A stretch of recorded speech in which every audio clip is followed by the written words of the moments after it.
Hi everybody, this is Property with Leonard and welcome to another episode. Now on this channel, if you are new here, we discuss property, finance and investments. Now please note that none of my videos constitutes as financial advice, but if you're looking for financial advice, please speak to an accredited and registered financial advisor.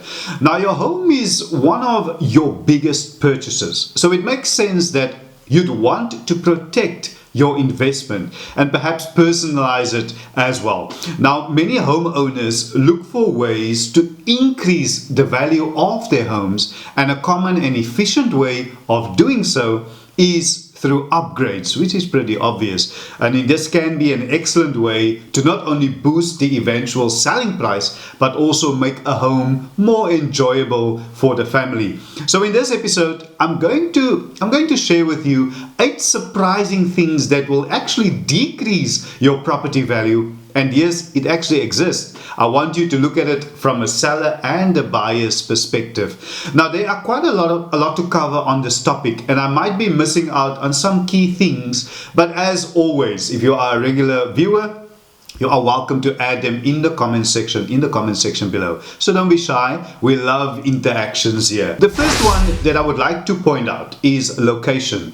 Now there's a lot to observe here, and you need to do your due diligence. Things like proximity to wind farms, power lines, mobile phone towers. This has a lot to do with health and safety, of course. I know for sure that buyers are generally put off by these often unsightly hindrances. And let's not forget about air and noise pollution. I have found that buyers with children are often more concerned about the air and noise pollution of a potential property, and could easily be put off if they felt concerned about the air their children will be breathing. Asking prices might also be reduced if a property is situated close to a highway or an airport or busy railway line. If your property is situated close to a known floodplain, for instance, not just because of the fear of flooding, but purchasing a home on a floodplain can often result in expensive insurance. Improvements without permission. Now, illegal extensions and home improvements can have a significant impact on the price and the value when it comes to selling your home. Plus, it will mean any ongoing legal issues will become the responsibility of the new homeowner. This is something that if you are a buyer, no one wants to take this on with your new house move. There's a lot of things to look out for, and you should inquire about this as well. And let this be a reminder to not only look at the property that you are interested in, but also its surroundings. And it's worth mentioning to you to check up on the zoning scheme of the specific property. If there is something like open fields or parks close by, try to find out what the future plans are for that vacant area. This might not be a straightforward thing to do or to find out, but take it upon yourself. Go to the local municipality and just inquire about what the plans are for that open space opposite your house. You never know. There might be already plans set out for it, which will have a detrimental effect, and not only on your quality of living, but also the price and the desirability of your property. Talking about the neighborhood, what about bad neighbors? They say that good fences might make good neighbors, but bad ones won't be good to your house's value. The reality is that certain homeowners or occupants, they can seriously influence the quality of life of those living near them and any prospective buyer of a property. Reminds me of something that someone once said, that he has been wary of neighbors since he was a teenager, when his neighbor's son stole his girlfriend. Now, we are laughing about it, but I can attest that in various stages of my life, we've had neighbors who held rowdy parties late into the night, cut branches off our trees on our side of the fence, had dogs that howled at the moon or barked at every passerby, or just barked for no apparent reason. These things just made things unpleasant. Luckily, we don't have those issues at the moment, but it's always a possibility, and it just spoils everything. And your home is your safe haven. It's your place of refuge. It's not supposed to add stress to an already stressful life. And just on that point, let me just add here, there are certain signs that you should look out for, signs that will ring warning bells. The first one is the house that you contemplate buying or moving to, if you are renting, has changed hands regularly in recent years. So you should ask why this has happened. Then take a look at the neighbours' properties, unkept gardens, unkept lawns and neglected maintenance items, green pools.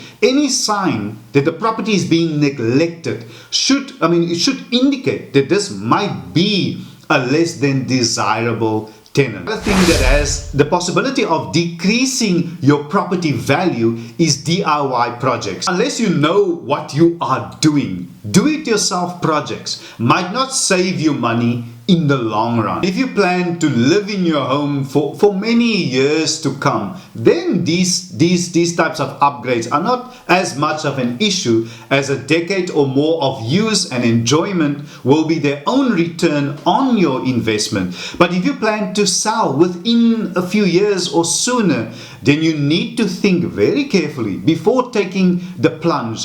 Use your common sense is my advice. Focus on more mainstream improvements and seek professional advice if you are not sure. Ultimately, any over-personalization of your home is risky and can lead to a decrease in value.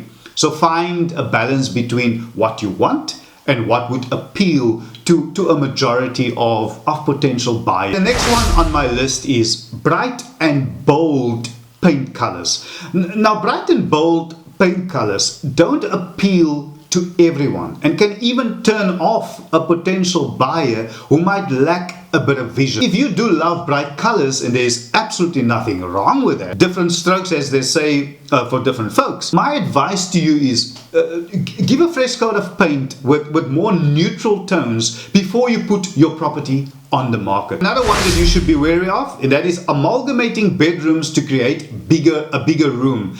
Now, this might seem like a good idea to a young couple with no children, or perhaps retirees whose children have left home, they've moved out. But reducing the number of bedrooms in your home isn't a good idea in terms of resale value. Most potential buyers will be they will be more than happy with more rooms, even if those rooms are smaller. Each child can have their own room, and a house with more bedrooms, even if it's smaller, as I mentioned, and even if it needs renovation or upgrade, is just more desirable than the one with less bedrooms, even if that house is modern. So keep that in mind, everybody, because it's just cheaper and more convenient to upgrade an existing house than to add extensions to it.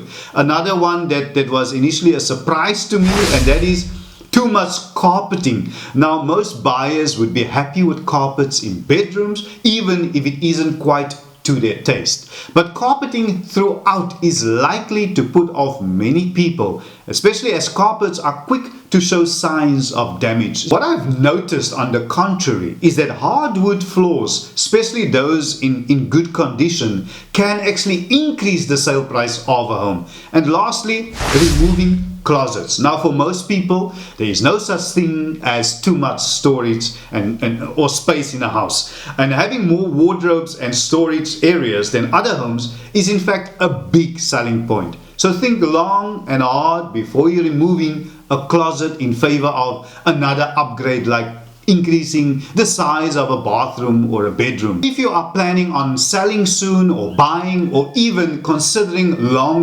long-term rental, I hope that what I've shared with you in this episode will help you in your decision making. And thank you so much, everybody, for once again joining me on today's episode. I always enjoy spending time with you all. And I sincerely hope that you found value in what I've shared today. And if it was of value to you, can I kindly ask you, if you haven't, to please subscribe to my channel, to like this video, and to share it, and leave me a comment in the comment section below. And oh yeah, subscribing, two things. Firstly, it is absolutely free. It doesn't cost you a cent. And secondly, it is really easy. You can just click that subscribe button in the bottom right hand corner of your screen. And please remember to hit the all notifications, and that way you would be notified and you won't miss out whenever I upload new videos. Thank you so much, everybody. I see you in the next episode. Stay blessed.